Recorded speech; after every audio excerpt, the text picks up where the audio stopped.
What up, guys, and welcome back to Thomas Reacts here on the 360 experience with myself, Thomas Mabaso. As we go to 2024, there's one story, guys, in particular that the media is not really giving attention, which is this story of Duduzani Zuma, the former president's son. Because if you haven't heard, Duduzani Zuma wants to run for the presidency of South Africa. Duduzani Zuma actually believes that there's a chance of him becoming the president of South Africa in 2024, guys. So recently Duduzani Zuma did an interview with SABC, I think it was 3 months back, when he was talking about this very issue of him running for the presidency in 2024. So guys, I thought it would be very important for us to discuss this thing, and I would really appreciate to hear your thoughts about this thing. Do you think that Duduzani Zuma, there's a chance of him actually becoming the president of South Africa in 2024? Do you think that the South Africans are even thinking of voting for Duduzani Zuma in 2024? What do you think are his chances out of 10? What are Duduzani Zuma's chances of actually becoming the president of South Africa in 2024? Mr. Zuma, let's start at the beginning. Do you think you stand a chance? Let's start at the end, which will be 2024. We'll be having this conversation and you'll say, you underestimated us and you made it happen. From the beginning, most definitely. Not only stand a chance, we're probably the only ones that can do it at this moment. And the reason for that is because people have taken a back seat, people have become despondent, and people are not willing to put their hands up and say, look, I'm willing to make a difference. People want to sit back, wait to see what's new in town, what's not new, how to maneuver around. We don't have time for that. So from my side, I've taken a look at it. I've studied the political environment, the social environment, the economic environment, like we all have. And there's a need for change. So I definitely believe game on. Contesting. Guys, according to me, the one thing about Duduzani Zuma that I'm realizing as I watch his interviews, because I've been following him for some time now, he's actually dismissing how the media has actually damaged the Zuma name. He carries on as if like the media hasn't done a lot of damage to the Zuma name, and I think that is going to be one hurdle that is going to prevent him to get what he wants, because I believe that South Africans are not even ready to vote for another Zuma to go into office, man. Especially Duduzani Zuma, man. It's going to be so easy for the media to rip this guy apart, because you know that Duduzani Zuma never shied away about knowing the Guptas, working with the Guptas, chilling with the Guptas. So it's not going to be hard for the media to actually decampaign him in 2024.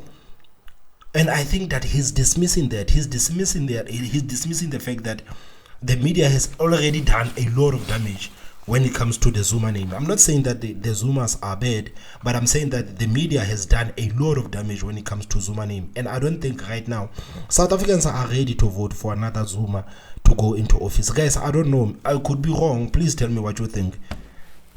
As an independent this time around, are you still though a member of the ANC? No, so from my side, I must make it very clear. I've been a proud member of the ANC. I've supported the ANC, and the ANC has supported me in my life. It's developed me, it's clothed me, it's fed me, it's schooled me, it's protected me. It's taught me a lot that I know in my life. So I can never shun the ANC or shun any negativity on the ANC, besides the obvious criticisms that we have as discussion points.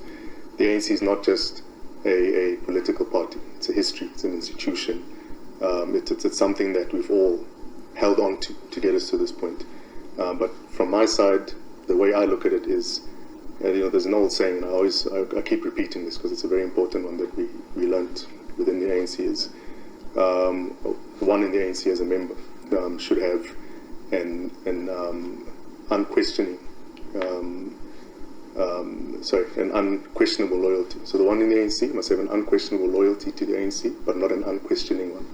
So there have been a lot of questions that have been raised that have not been answered, not just from myself, a lot of people, leaders themselves, trying to look into the issues that the ANC has on its table today, and those questions haven't been answered. So from my side, the only way that I understand to make a difference is chartering a new path. Change is necessary. Change was either going to happen within the ANC or outside of the ANC. We tried to do the change route within the ANC. Clearly hasn't worked, so we'll do it outside of the ANC.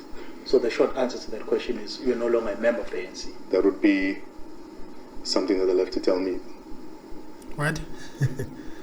Are you a member or are you not a member, Mr. No, the last I checked, I was still a member, but I'm going independent. So they'll need to tell me what they want to do. Okay. Have you consulted your father about your ambitions and what is his view? Yeah, so when it comes to consultation, I'm my own man. I've made my own decisions in life. I appreciate guidance from. But guys, Duduzani Zuma has to be honest, man. Do you think that Jacob Zuma had nothing to do with this whole thing of Duduzani Zuma actually running for presidency? Do you think that they are not talking about this thing? Do you think that this is a decision that Duduzani Zuma made on himself? What do you guys think, man? It is very fascinating, man, to see the son of the former president trying to get into union buildings, man. It is so fascinating, man.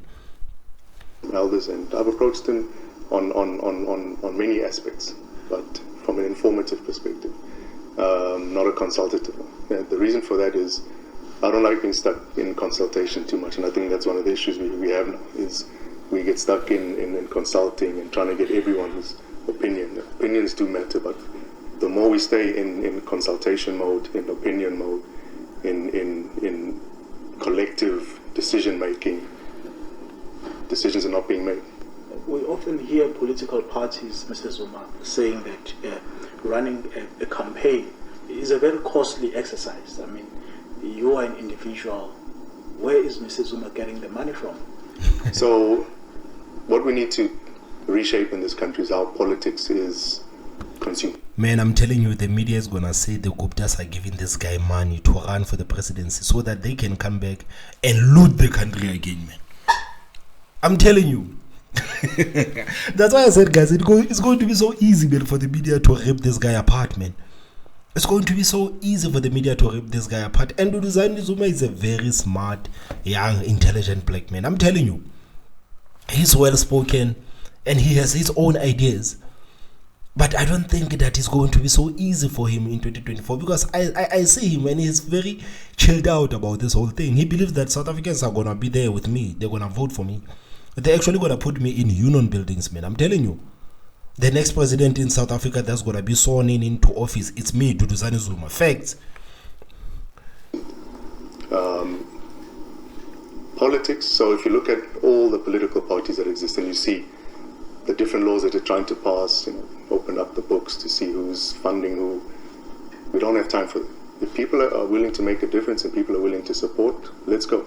If there's anything that is not making sense and people need to be called to book, that'll happen regardless of what the situation is.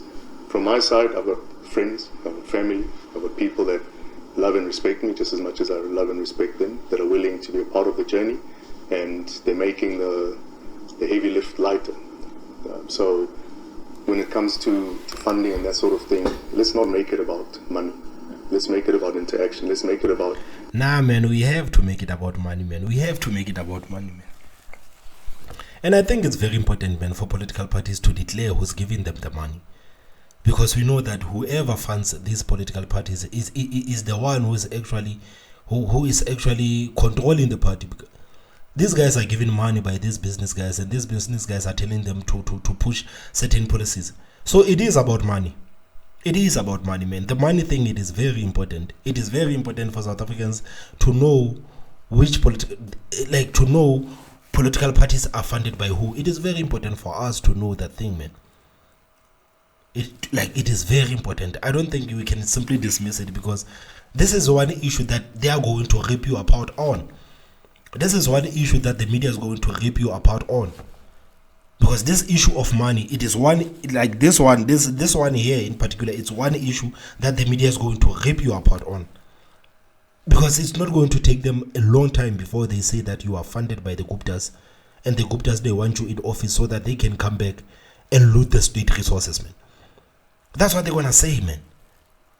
So you might as well declare who's going to give you the money so that you can be transparent. Because if you don't want to be transparent about who's going to give you the money, the media is going to do it for you, and it's not going to be fun. Getting people to a point where they can think differently, because not everything is about logistics, hiring buses, feeding people. I'm talking about from a campaigning perspective. It's about engagement. It's about having conversations. It's about getting people to understand that we need to do things differently. Your critics, Mr. Zuma, would say that perhaps you are in this position of wanting to govern the country because obviously your father was the president at some point, and you want to be a political success yourself. What would you say to that? I've been in politics for the better part of now 3 years. I've always been a business person. That's what I've been in my young adult life up until now. I'm 40 years old, and I, like many other people, have realized things need to change. I, like many other people, have realized we need to move in a new direction. And all I've said is I'm raising my hand, and I expect more people to do that. The very same critics that just want to sit and talk and tweet and whatever it is, that they'll continue to do so. They've got the right to their opinion, but their opinion means absolutely nothing to someone that has made a difference and will continue to make a difference. Now, my understanding, and this is what people need to understand and appreciate, is if we are going to get to the promised land, there are a whole host of things that need to change. And the main factors of change, or the main drivers of change, unfortunately, are within the political space. Mrs. Zuma, let's address the issues around the Gupta brothers, for instance. You appeared before the Zondo Commission, and the Commission said there was indeed state capture in the country. Is it your view as well that there was state capture during the former president's tenure? So if you look at the State Capture Commission, the unfortunate part, and I've said this before in public record, is that if we're going to uncover corruption and so-called state capture, we need to go back and we need to start off way before 2015 or 2016. What happened at that point is they identified wherever they needed to identify to fight a political battle, to play their normal political games. Unfortunately for myself and many others, countless others, we were caught in the crossfire of politicking. That's my view, my humble view. Is there corruption in this country? Of course there is. Other people that have stolen, continue. But Duduzani Zuma is not answering the question, man. Was there a state capture during Zuma's tenure in office? Was there a state capture when Jacob Zuma was still the president of South Africa? That is the question. And the way he answered it, I'm not surprised how he answers it, because that's how a lot of people who are siding with Jacob Zuma, that's how they answer this thing of, if you want to uncover corruption, let's go back. Do not simply focus on Zuma's term. Let's focus on all the terms going back. But they simply don't want to talk about Zuma's presidency as a whole, because I think that we can take each presidency on its merit, man.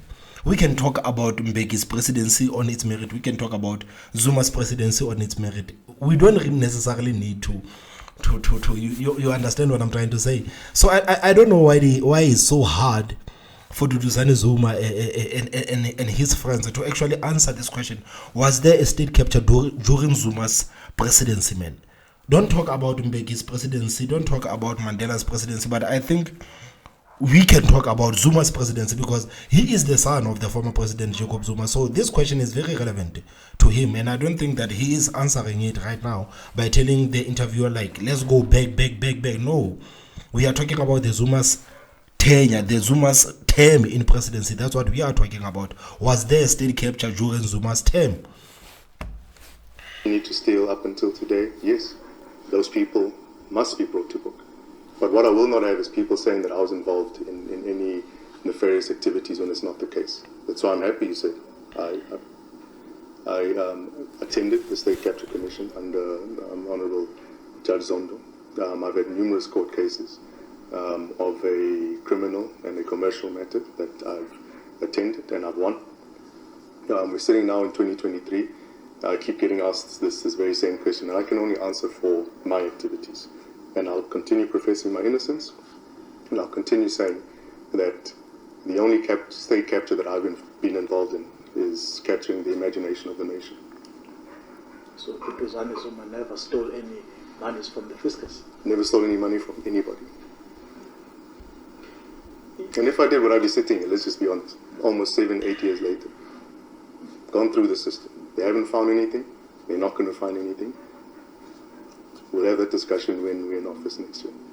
Yeah, but you would be staying there, man. You would be sitting right there, man. Like, let's not pretend like let's not pretend like the South African justice system is actually working, especially when it comes to politicians, man. There are a lot of politicians who have been accused of so many things, but they are not even arrested, man. So I don't think you sitting next to that journalist right there, it means that you are innocent. I don't think so, man. I don't think so. A lot of politicians, man, have been accused of so many things. Guys, you remember, man, in state capture, what happened? You remember Agrizi, man. Agrizi, the man of the moment, Agrizi, man. Agrizi came with the receipts. Agrizi came with the receipts. And what happened? Nothing. Nothing. Like Ismail said, the Zondo recommendations are gathering dust. Nothing is happening about all those people who were accused of so many things. All those people who had so many allegations leveled against them. Nothing happened against them. Nothing. So I don't think Duduzani Zuma sitting next to a journalist actually proves that he's innocent. It doesn't prove anything. He's well connected. He's the son of the former president Jacob Zuma, man. I don't think it was going to be so easy to put him behind bars. That's why I'm saying I don't believe that him sitting next to a journalist actually him sitting next to a journalist means that he's innocent, man. I don't think it means that. You of course are very close to the Gupta brothers. You said they were your very close business associates, and we know of course that South Africa is currently in a process of trying to extradite them to come and answer to some of the allegations that they are facing, but that is proving to be a challenge. Are you still in business with them? Yeah, so from my side, I haven't seen or spoken to any of the Gupta family members for the past almost 4 years now. Not in touch with them. We had our financial business dealings that came to its natural end because of the way things went, and I'm on my own journey now. So as you speak, we don't know where they are. I don't know where they are. I'm not their spokesperson. I'm not anybody's spokesperson. I'm not my father's spokesperson. I can only speak for what it is that I'm doing, what it is that I know, and what it is that I'm accountable for. If your campaign doesn't succeed, maybe let's say you get a single seat in Parliament, will you be a member of Parliament, or what's the... So for the way I look at it is, I've always played go big or go home. And the reason why I stress 2024 is a very important and pivotal year. We're in 2023, and I like to compare to where we were in 1993. The 1994 elections came up, and it was a complete game-changing situation in our country's history. And I think we found ourselves at the coalface again, where 2024 is going to be a completely new thing in our country. Whether it's coalition-based or whether the ruling party drops under the 50% mark when it comes to their grip on the electorate. It's going to be a game changer. So guys, what do you think, man, about what Duduzani Zuma just said, man? Because honestly, guys, I feel like he's dismissing everything that the journalist was trying to tell him, and the guy is simply trying to tell him that these are the issues that are going to make it hard for you to go forward. Because even this whole thing of saying that I will not account for my father's, I'm only responsible for the things that I did, like I don't think it's going to cut it. Once Duduzani Zuma goes out there being in public, people are going to force him to account for some of the things that his father has done. So guys, please tell me, what do you think? Do you think that there's a chance of Duduzani Zuma actually becoming the president of South Africa? Please tell me on the comment section. Don't forget to hit that like button, and the most important part, guys, please subscribe. My name is Thomas Mabaso, and I will see you next time. Bye bye.